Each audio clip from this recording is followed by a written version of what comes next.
اللہ اللہ اللہ۔ حضرت عمر فاروق فرماتے ہیں ان کے انتقال کو 3 دن ہوئے تھے، میں مسجد نبوی میں بیٹھا تھا، 2-3 چھوٹی چھوٹی بچیاں آ گئی، کہنے لگی چاچا آپ خلیفہ بنے ہو؟ میں نے کہا پتر میں بناؤں؟ تو کہنے لگی چلیں پھر عصر کے بعد ابو بکر صدیق ہمارے گھر جاتے تھے۔ میں نے کہا پتر آپ کے گھر کیا ہے؟ کہنے لگی ابا فوت ہو گئے، بھائی کوئی نہیں، ہم نے نا بکریاں رکھی ہوئی ہیں، وہ روز عصر کے بعد آتے تھے، بکریوں کا دودھ دھو کے ہمیں دے جاتے تھے، کچھ پی لیتی تھی، کچھ بیچ کے گزارا کر لیتی۔ 3 دن ہو گئے، میری ماں روتی ہے، بہنیں روتی ہیں، کون آئے گا؟ چاچا چلو گے؟ تو حضرت عمر کی تو داڑھی پھٹ گئی آنسوں سے، چادر اٹھا کے کندھے پہ رکھی، بیٹیاں آگے آگے، عمر پیچھے پیچھے۔ ایک صحابی رستے میں ملے، عمر کہاں جا رہے ہو روتے ہوئے؟ عمر اور روئے، کہنے لگے یار کیا بتاؤں، ابو بکر صدیق رستہ بڑا مشکل کر گیا میرے، اس کے رستوں پہ چلنا اتنا کٹھن ہے، اتنا مشکل ہے۔ بھئی کچھ ضروری ہے کہ 2 لاکھ روپے ہی کسی کو دیں گے تو خدمت ہوگی؟ تو کسی کا آٹا ہی پسوا دے، جہاں کسی کو جا کے شہر سے دوائی لا کے دے دے، کوئی تو ڈیوٹی کرنا، یہ ہمیں حضرت ابو بکر صدیق نے سکھایا۔ تو کچھ نہیں کر سکتا تو مسجد میں جھاڑو تو دینا، میرے بھائی کچھ تو۔ آپ اس محفل کا مہمان خصوصی کون ہے؟ میں تو آیا ہوں چلا جاؤں گا۔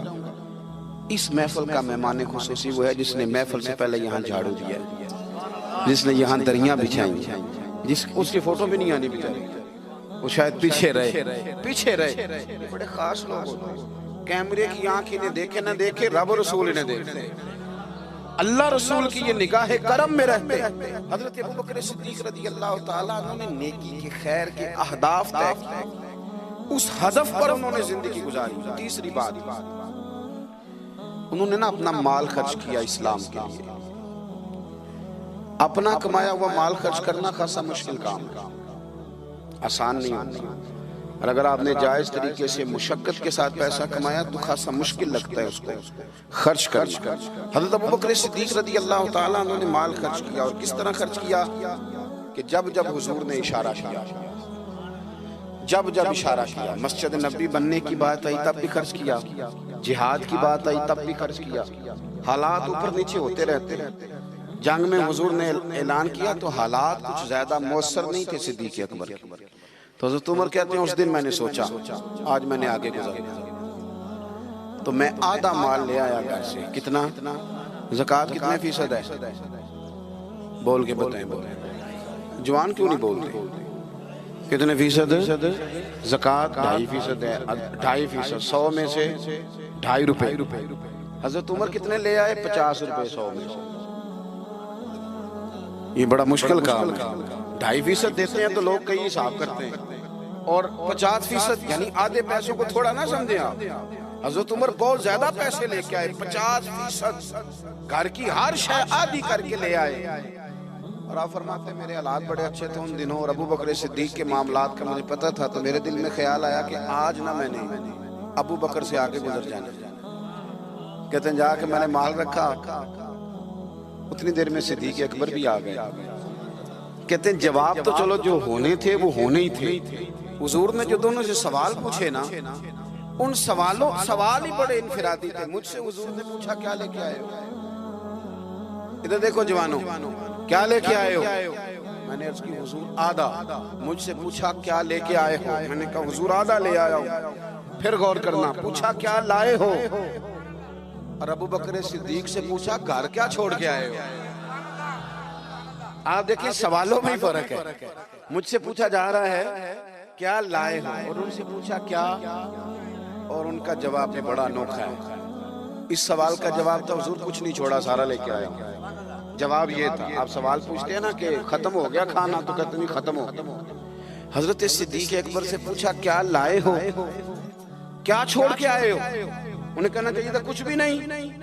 حضور نے فرمایا کیا چھوڑ کے آئے ہو؟ کیا جواب ہے، کیا حسن ہے، گویا وہ کہہ رہے ہیں کہ ہم کو لاوارث تو نہیں نا بھئی، کیا چھوڑ کے آئے ہو؟ تو عرض کرنے لگے حضور گھر بڑا ہوا ہے، اللہ بھی چھوڑ آیا ہوں، اللہ کا رسول بھی چھوڑ آیا ہوں، رب رسول کا نام ہے نا میرے گھر۔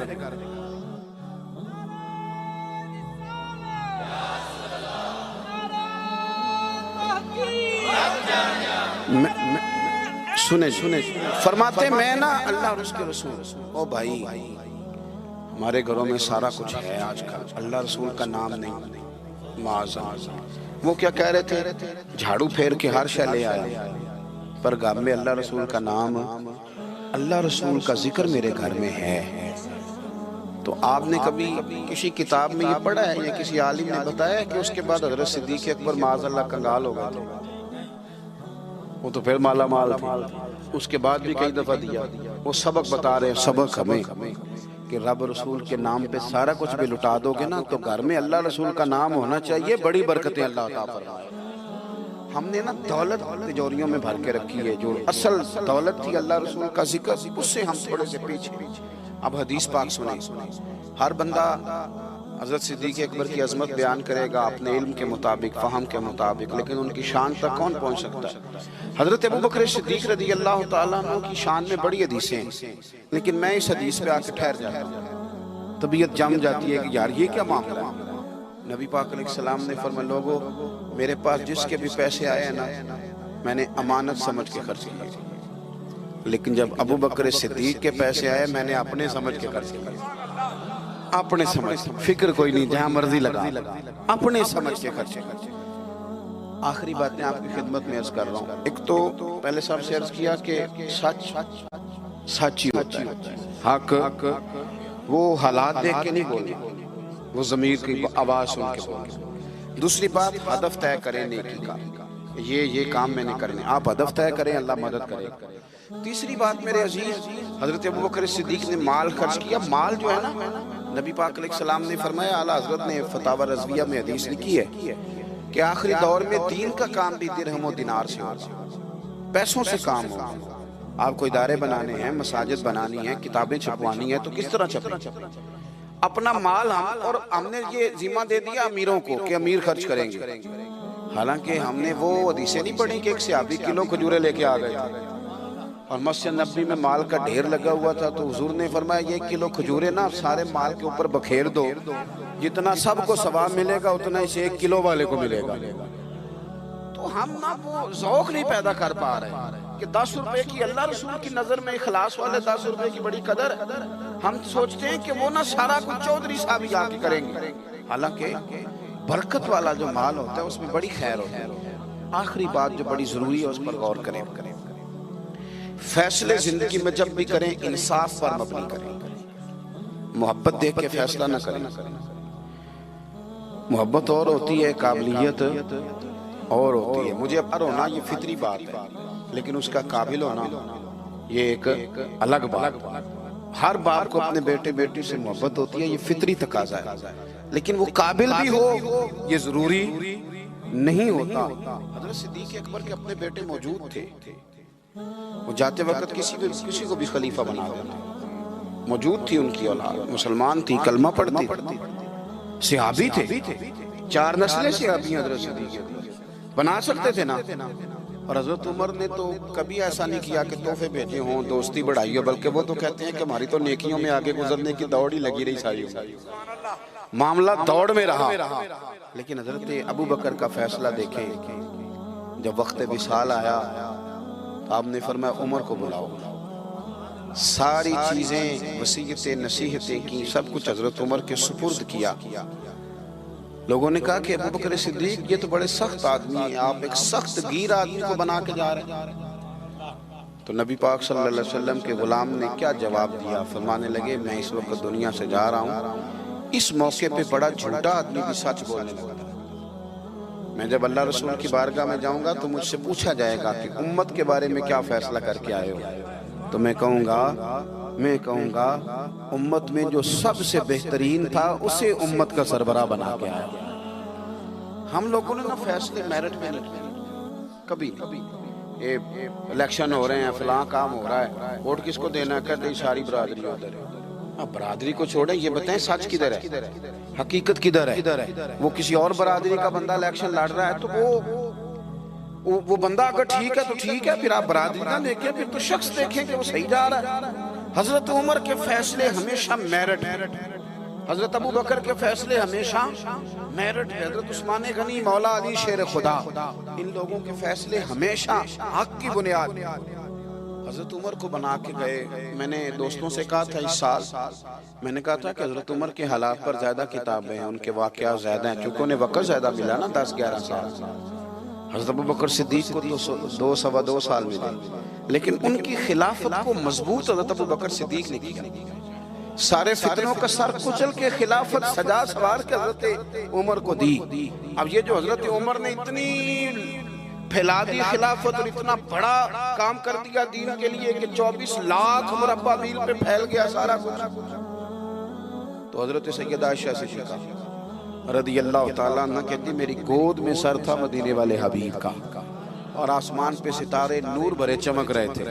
میں نے عرض کی حضور آسمان کے ستاروں کے برابر بھی کسی کی نیکیاں ہیں. اب حضرت عائشہ کا عقیدہ بھی سمجھے, انہیں پتہ ہے کہ نبی کریم کو پتہ ہے کہ آسمان پہ ستارے گرے, اور کوئی امتی چھپ کے بھی نیکی کرے تو حضرت عائشہ جانتی ہیں کہ اس نیکی کو بھی مدینے والے جانتے ہیں.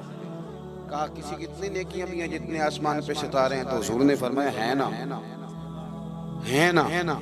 حضرت عائشہ بڑے تجسس میں تھی, خیال تھا شاید میرے والد کا نام لے. کس کی؟ تو حضور نے فرمایا فاروق اعظم. بیٹیوں کا باپ سے پیار, تو کہتے میں نے فوراً عرض کی حضور میرے والد کا کیا حال ہے, ان کا بھی تو عالم بتائیں نا. تو نبی پاک نے فرمایا عائشہ عمر کی زندگی بھر کی نیکیاں ہوں تو ابو بکر کی ایک نیکی کا مقابلہ نہیں کرتی. اب بات کو سمجھے کہ کتنا مضبوط ہے وہ شخص, کتنا مضبوط ہے کہ حضرت فاروق اعظم رضی اللہ تعالیٰ عنہ کے خیر کے کاموں میں بھی درجہ جناب صدیق اکبر کا زیادہ ہے. ہدف طے کریں, مہربانی کریں زندگی کو ضائع نہ کریں. لمحات بڑے ضائع ہو گئے, اور ثابت کرنے کی بھی کوشش نہ کریں کہ ہم صحیح چل رہے ہیں. ہم چلتے رہیں, وقت خود بخود ثابت کر دے گا.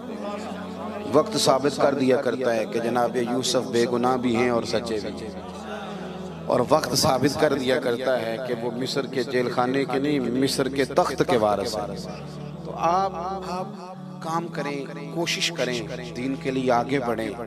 آپ لوگوں کی فلاح کے لیے, وطن کی فلاح کے لیے حضرت صدیق اکبر رضی اللہ تعالیٰ عنہ نے ہمیں کہا کہ ڈھونڈ کے نیکی کرو, جو تم سے ممکن ہو سکے وہ خیر کا کام کرو. دعا کرتا ہوں جو میں نے کہا ہے اللہ اسے قبول فرمائے. آپ لوگ بیٹھے جی, کس نے اٹھایا؟ تشریف رکھیے.